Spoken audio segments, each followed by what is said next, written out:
जय Hind and hello guys, स्वागत है आपका आपके अपने YouTube चैनल ज्ञानदेही होस्ट में। और इस वीडियो में मैं आपको बताने वाला हूं उत्तराखंड यूकेपीएससी पटवारी लेखपाल 8 जनवरी 2023 आंसर की के बारे में, या फिर आप ये भी कह सकते हैं कि मैं यहां पर आपको 8 जनवरी के पटवारी लेखपाल के क्वेश्चन के आंसर बताने वाला हूं और ये आपका सोल्ड पेपर रहने वाला है। तो आप इस वीडियो को देखते रहिए। अगर आपको वीडियो की जानकारी अच्छी लगे तो आप वीडियो को लाइक कर दीजिए और शेयर भी कर दीजिएगा ताकि बाकी लोगों की भी हेल्प हो सके। इसके अलावा अगर आपको किसी भी सवाल के आंसर में कोई भी डाउट हो तो आप कमेंट के माध्यम से सभ्य भाषा का इस्तेमाल करके बता सकते हैं कि सर ये वाला क्वेश्चन आपने जो बताया इसका आंसर ये नहीं बल्कि जो मैं बता रहा हूं ये है। तो ये आप इस तरह से आपका सही लैंग्वेज का इस्तेमाल करके आंसर दे सकते हैं। अब चलिए बात करते हैं इन सभी क्वेश्चन के आंसर के बारे में एक एक करके।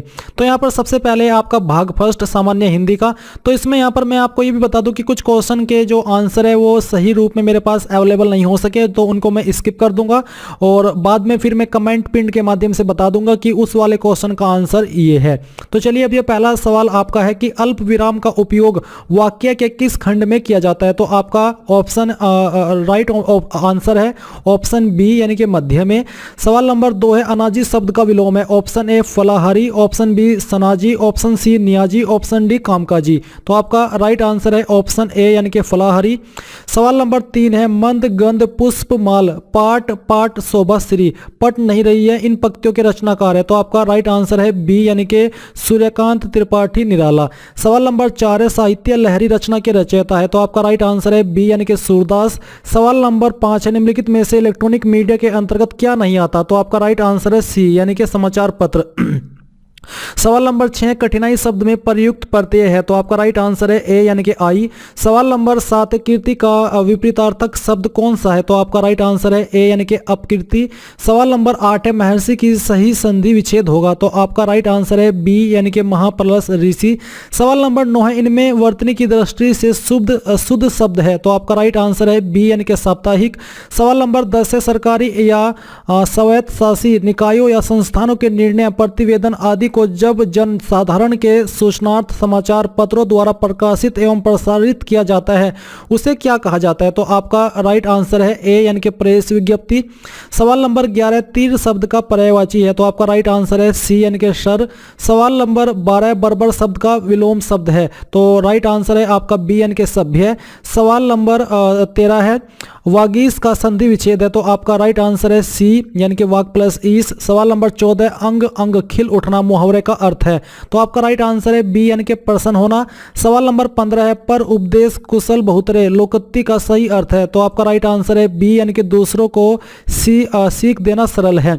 सवाल नंबर 16 है जिस सर्वनाम के से वक्ता के पास या दूरी की किसी वस्तु के निश्चय का बोध होता है उसे कौन सा सर्वनाम कहा जाता है। तो आपका राइट आंसर है बी यानी कि निश्चयवाचक। सवाल नंबर 17 जिस शब्द से किसी एक वस्तु या व्यक्ति का बोध हो उसे कौन सी संज्ञा कहा जाता है। तो आपका राइट आंसर है सी यानी कि समूहवाचक व्यक्तिवाचक। सवाल नंबर 18 है शुद्ध शब्द का चयन करें। तो आपका राइट आंसर है सी यानी कि अनुकूल। सवाल नंबर 19 है सूर्योदय हुआ और कुहासा जाता रहा कौन सा वाक्य रूप है। तो आपका राइट आंसर है सी यानी कि संयुक्त वाक्य। सवाल नंबर 20 है कनक कनक ते सो गुनी मादकता अधिकाई। तो आपका राइट आंसर है डी यानी कि यमक। अब सवाल नंबर 21 से आपके शुरू होती है भाग 2 सामान्य ज्ञान सामान्य अध्ययन के क्वेश्चन। तो इसमें सवाल नंबर 21 है बंदी प्रत्यक्षीकरण निम्न में से किसके द्वारा जारी किया जाता है। तो आपका राइट आंसर है डी यानी कि ए एवं बी दोनों। सवाल नंबर 22 है संघ लोक सेवा आयोग के सदस्यों की सेवा शर्तें तय करने का अधिकार किसे प्राप्त है। तो आपका राइट आंसर अभी अवेलेबल नहीं है, माफी चाहता हूं। सवाल नंबर 23 है राज्य पुनर्गठन आयोग ने अपनी रिपोर्ट कब प्रस्तुत की थी। तो आपका राइट आंसर डी यानी कि 30 सितंबर 1955। सवाल नंबर 24 भारत में प्रथम निर्यात प्रसंस्करण जोन की स्थापना 1965 में हुई थी। तो आपका राइट आंसर है डी यानी कि कांडला में। सवाल नंबर 25 है निम्नलिखित में से कौन सा मानव पूंजी का एक स्रोत नहीं है। तो आपका राइट आंसर अभी इसका अवेलेबल नहीं है। और जैसा कि मैंने आपको कहा था एक बार फिर से याद दिला देता हूं कि जिन क्वेश्चन के आंसर रह जाएंगे वो मैं आपको कमेंट पिन के माध्यम से बाद में अपडेट कर दूंगा कि इस वाले क्वेश्चन नंबर का आंसर ऑप्शन ये है या फिर वो है, जो भी है वो मैं आपको बता दूंगा। फिर सवाल नंबर 26 है विश्व फार्मा उत्पादन में मात्रा के आधार पर भारतीय फार्मा उद्योग का संस्थान। तो यहाँ पर आंसर है इसका आपका बी यानी कि तीसरा। सवाल नंबर 27 है संयुक्त राष्ट्र के चार्टर को अंतिम रूप देने एवं स्वीकार करने हेतु सैन फ्रांसिस्को सम्मेलन में भाग लेने वाले भारतीय दल का प्रतिनिधित्व किसके द्वारा किया गया? तो आपका राइट आंसर है डी यानी कि सर रामास्वामी मुदलियार। सवाल नंबर 28 है भारतीय परमाणविक ऊर्जा आयोग के 2022 में अध्यक्ष कौन है? तो आपका राइट आंसर है बी यानी कि कमलेश नीलकंठ व्यास। सवाल नंबर 29 है भारत की राष्ट्रपति द्रौपदी मुर्मू जी किस राज्य तथा जनजाति से संबंधित है? तो आपका राइट आंसर है ए यानी कि ओडिशा व संथाली। सवाल नंबर 30 है सार्क निम्न में से किस राजनेता के मस्तिष्क की उपज था? तो आपका राइट आंसर है बी यानी कि जियाउर रहमान। सवाल नंबर 31 है निम्न में से किस तिथि को संयुक्त राष्ट्र महासभा ने मानव अधिकार आयोग स्थापित करने का प्रस्ताव पारित किया? तो राइट आंसर है आपका सी यानी कि 15 मार्च 2006। सवाल नंबर 32 है निम्न में से भारतीय संविधान का कौन सा अनुच्छेद समान आचार संहिता से संबंधित है? तो आपका राइट आंसर है सी यानी कि अनुच्छेद 44। सवाल नंबर 33 है भारत में राज्यों की विधान परिषद के सदस्यों की न्यूनतम संख्या क्या है? तो आपका राइट आंसर है ए यानी कि 40। सवाल नंबर 34 है पादप जगत का सबसे बड़ा फूल है? तो आपका राइट आंसर है ए यानी कि रेफ्लेसिया। सवाल नंबर 35 है जब जीवन मंडल मानव वर्चस्व वाले वातावरण में बदल जाता है तो इसे कहा जाता है? तो आपका राइट आंसर है डी यानी कि ब्रह्मा वायुमंडल या फिर बाह्य वायुमंडल। सवाल नंबर 36 निम्नलिखित में से कौन सा जैविक नाइट्रोजन स्थिरीकरण से संबंधित है? तो आपका राइट आंसर है डी यानी कि नील हरित शैवाल। सवाल नंबर 37 डैश वोलाटाइल मेमोरी है? तो आपका राइट आंसर है सी यानी कि रैम। सवाल नंबर 38 है निम्न में से कौन इंटरनेट सुरक्षा से जुड़ा है? तो आपका राइट आंसर है बी यानी कि फायरवॉल। सवाल नंबर 39 निम्नलिखित में से कौन सीपीयू और मेमोरी के बीच डेटा आदान प्रदान करने के लिए बस नहीं है? तो यहां पर आपका राइट आंसर है डी यानी कि अनियंत्रित बस। सवाल नंबर 40 है किसी भाषा में GRASP को BMVNK से कोटित किया जाता है, इसमें CRANE का कोट होगा? तो आपका राइट आंसर है डी यानी कि XMVIZ। सवाल नंबर 42 है अगला पद ट्रम होगा? तो यहां पर आपको ये जो क्वेश्चन है वो आपका दिया है, आप इसको पढ़ेंगे। इसका राइट आंसर है आपका ऑप्शन ए। सवाल नंबर 43 एक व्यक्ति एक विशिष्ट स्थान से 1 किलोमीटर पूर्व की ओर चलता है, उसके पश्चात 5 किलोमीटर दक्षिण की ओर, फिर 2 किलोमीटर पूर्व की ओर तथा अंत में 9 किलोमीटर उत्तर की ओर चलता है, वह आरंभिक स्थान से अंतिम स्थिति तक कितना दूर है? तो आपका राइट आंसर है ऑप्शन डी यानी कि 5 किलोमीटर। सवाल नंबर 44 है वर्ग में प्रत्येक पंक्ति या स्तंभ में संख्याएं एक नियम के अनुसार लिखी गई है, विलुप्त संख्या ज्ञात कीजिए। तो आपका राइट आंसर है, अभी माफी चाहता हूं अवेलेबल नहीं है, इसका भी अवेलेबल नहीं है। और सवाल नंबर 46 है निम्न में से एक जैव विविधता का हॉटस्पॉट है? तो राइट आंसर है आपका ऑप्शन ए यानी कि पश्चिम घाट। सवाल नंबर 47 इसका राइट आंसर है आपका ऑप्शन बी। सवाल नंबर 48 है निम्न में से किस तिथि को हैदराबाद राज्य के विरुद्ध भारत सरकार ने राज्य में शांति एवं व्यवस्था पुनर्स्थापित करने के लिए पुलिस कार्रवाई की थी? तो आपका राइट आंसर है बी यानी कि 17 सितंबर 1948। सवाल नंबर 49 है निम्न में से कौन फ्रांस की क्रांति से पूर्व चर्च का सबसे बड़ा आलोचक था? तो आपका राइट आंसर इसका भी अवेलेबल नहीं है, माफी चाहता हूं फिर से। सवाल नंबर 50 है लूनी नदी निम्नलिखित में मानसून के समय किस में गिरती है? तो राइट आंसर है आपका डी यानी कि अरब सागर। सवाल नंबर 51 पुलिकट झील मध्य में स्थित है? तो आपका राइट आंसर है सी यानी कि तमिलनाडु आंध्र प्रदेश के। सवाल नंबर 52 है निम्न में से किस क्षेत्र में सर्वाधिक जैव विविधता है? तो आपका राइट आंसर है सी यानी कि उष्णकटिबंधीय वर्षावन। सवाल नंबर 53 बांग्लादेश में गंगा नदी कहलाती है? Option C Padma.